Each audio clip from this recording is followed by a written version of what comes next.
itong tatlong ito, itong si Zoraida, no? Itong Mangkukulam, itong si Dagot, si Kambing Nana, at itong si Jimmy Tanga Bundok, no?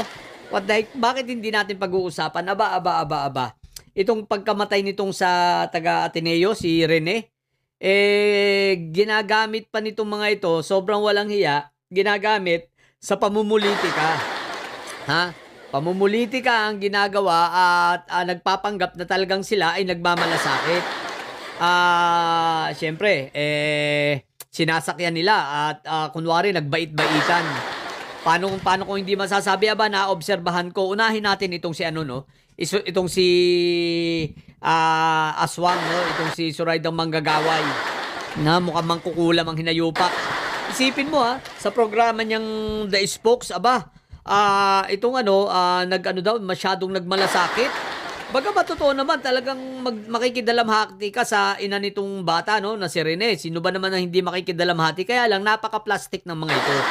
Isipin mo, nakikidalamhati siya at nakikiramay dahil sabi niya, talagang masakit sa damdamin ng isang ina ang mawala ang isang anak ng ganun-ganun na lang.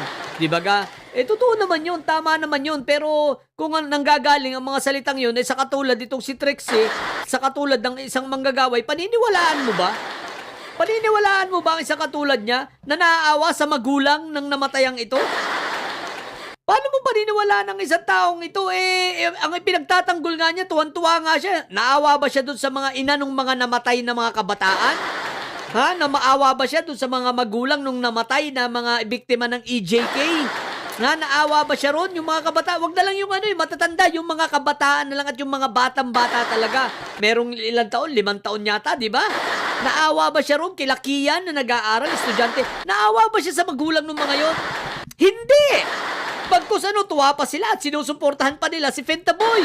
Suportado pa nila si Bato, si Sprigitik. At sabi nga nila di ba, biktima lang daw si Sprigitik at pinupolitika. O di ba napaka-plastic ng hinayupak na ito? Antindi mo, kapal! Pangalawa, ito si Dagot, si Kambing Nana, ang tibay ng mukha. Pumunta pa sa burol. Sinuot pa yung uniforme ng bata. Ang tigas ng mukha mo, Kambing Nana, Tapos naawa ka sa magulang, naawa ka rin sa ina. Oo, maawa ka rin, pero ang tanong ko, yung kaplastikan mo, itigil mo. Hindi ka nga naawa din doon sa mga EJK victims, di ba? Naawa ka ba doon sa mga magulang nun? Pagkus hindi, pinagtatanggol mo pa yung pumatay sa mga anak ng mga magulang na yon. Yung mga biktima, yung mga pinuno ng EJK, yung nag-utos ng pagpatay at yung nagsagawa ng mga pagpatay. Sino? Si Fentaboy tsaka si Sprigitik. Di pa nga pinagtatanggol mo pa. Ang tanong ko, naawa ka ba sa mga magulang ng mga biktimang yon? Biktima na walang kamalay-malay, mga batang-bata.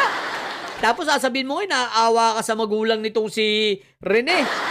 Di ba? Ang kaplastikan mo hinayupa ka O ito rin, the same dito kay Jimmy Tanga Bundok, di ba? Tatanga-tanga. Isipin mo mag-volunteer daw siya para maging lawyer at siya'y naawa. Teka lang, tama yung sinabi ni Lovely. Sana mag-isip itong mga magulang ni Rene, bakit ka naman kukunin? Ang tanga mo. Isipin mo ang warrant of arrest pwede nang ihain sa lawyer. Hindi ka pala naman naknuka ng tanga, naknuka pa ng bobo. Pagkatapos, ang ipinagtatanggol mo si Fentaboy, ang ipinagtatanggol mo si Sprigitik, at pinapalabas mo na sila ay walang mga kasalanan sa EJK, na sila ay mga inosente, malinis ang kanilang mga kamay. O di ba di ang bobo mo lang, kayong tatlo. Di ba itong tatlong ito na napakabobo, na nagpapanggap, akala mo tunay na nagmamalasakit. Mga hinayupa kayo, ang kakapal ng mukha ninyo. Tapos nakuha nyo pang dumamay-damay ron. Diba? Ngayon ginagamit ninyo saan? Sa politika? Itigil nyo yan. Igalang nyo yung patay. Mga hinayupa kayo, wala kayong modo, wala kayong respeto doon sa patay na hindi naman yan mga politician. Wala naman yan kinalaman sa politika. Tapos gagamitin ninyo para magpapogi. Kahit saang anggulo tingnan, ginagamit nyo ang mga ito.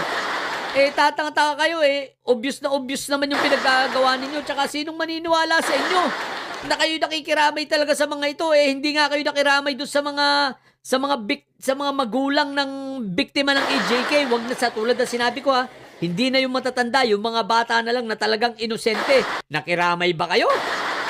Hanggang ngayon, wala kayong pakialam at katunayan, ang pinagtatanggol ninyo si Fentaboy. Ang ipinagtatanggol ninyo ay si Esprigitic at sinasabi ninyo, inosente. Kinakalaban ninyo ang ICC, di ba gan? Oh, kaya huwag kayong tatanga-tanga. Mga hinayupa kayo, huwag niyong gamitin yung huwag niyong gamitin si Rene. At kawaawa naman, huwag niyong gamitin yung paghihinagpis ng magulang. Huwag niyong idamay sa politika ninyong mga hinayupa kayo, kayong tatlo, no? Mga gago talaga kayo. Sipin nyo, hindi nadamay nyo pag ginagamit nyo sa pamumulitika yung mga hinayupa kayo. Ang kakapal ng mga mukha ninyo no? Ang tibay no? Anyway syempre tayo, balagi tayo nakikiramay dito sa magulang ni Rene, no? Kaya lang wag po, sana, alam ko, magulo pa ang isipan ninyo, pero tama yun siya, binilabin ako po, wag nyo kukunin to si Jimmy Tangabundok, bobo ito. Diyos ko po, Rudy, marami pong nagvo-volunteer na gusto kayong tulungan. Wag po yung mga wag po yung mga connected sa mga politiko at sa mga taong namumulitika. Iwasan niyo na lang po yun. Marami pong gustong tumulong sa inyo, no? Except dito sa mga ito. At talagang very obvious. Itong mga ito hindi magmamalasakit sa inyo Hindi nga ito nagmalasakit sa mga namatay na namatayan, di ba? Yung mga magulang ng mga biktima. Hindi nga itong mga ito nagmalasakit. Bagkus ang sinasabi pa nila, inosente si Fentaboy, inosente si Esprigitic. What the heck, di ba? Sablay na sablay ito. Sa mga nagtatanong, sino si Esprigitic? Si De La Rosa po yun, no? Senator Esprigitic ang tawag ko ron. Si Fentaboy, ay di alam nyo na kung sino, si Duterte. O yung mag-among pares na si Raulo. Diba ka? Kaya wag po kayo magpapapaniwala dito. Talagang itong mga ito ay nasobrahan na ng kapal ng mukha. Hindi na nila alam kung paano pa magpanipis. Wala na, na to. Sarado na ang utak nitong mga ito. Talagang ito na lang. Gusto lang ay makaluklok si Inday Sayad nila at makabalik sa kapangyarihan at magsigasigaan na naman. Hindi na mangyayari yung kay tatlong bobo. No? Andun, nagrally yung mga kasama nyo, mga tao nyo, 200. 200 lang. Sabi ng News 5 sa balita. No? Nagrally-rally, 200. 200 pababagsakin ng gobyerno. Kasama na rin yung humiga sa kabaong, ha? Kasama na yung mga baliw.